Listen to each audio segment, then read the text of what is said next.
Hi, I'm John Reardon. I've been working with leaders and teams for more than 20 years to help you expand your capacity to achieve great results.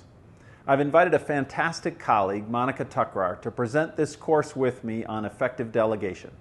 Monica's been developing leaders and helping create effective teams for over 20 years herself, working with leaders and teams in the private, public, and nonprofit sectors.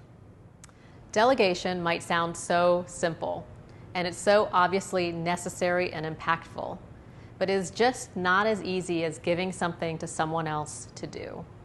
We all know intuitively that as a leader, you can't do it all by yourself.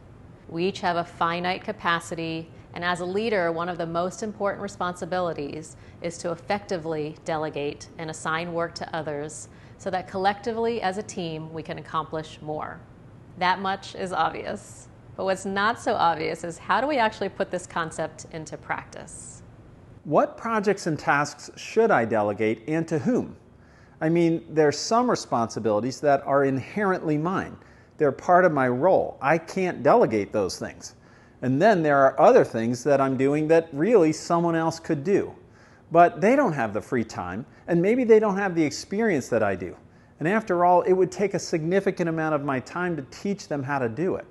And even if I was to decide to delegate something to someone, there's the practicalities of how to go about it. How much detail do they need? How much oversight? And do they know what not to do? And what if at the end of all that, they bring me the wrong thing?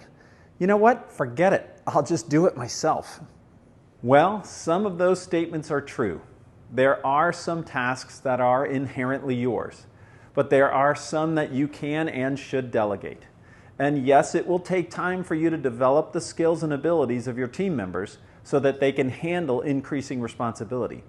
And you do have to consider how to effectively delegate a particular project to a particular individual. You probably shouldn't just do a dump and run where you send it to them and then disappear. You do need to provide the appropriate level of detail and support to ensure success. So how do I decide what to delegate, to whom, with how much guidance and support along the way? Those are great questions, and we're going to address them in this course.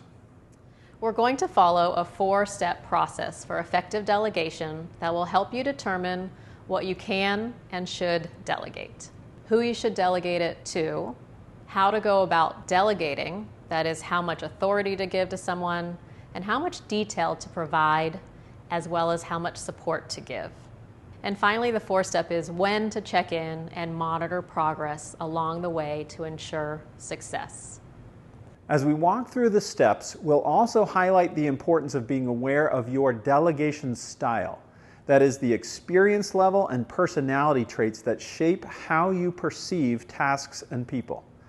And our colleague Marie Oldfield will share strategies and practical tactics for those of you working with virtual teams. Take a look at pages 3 and 4 in the workbook. Which of these little lies sound familiar to you? Do you hear yourself thinking or saying out loud, "I just don't have enough time," or "I have to do it, I have no choice"? The challenging but powerful truth is there is no such thing as more time, and we may not be able to choose the consequences of our choices, but we always have a choice.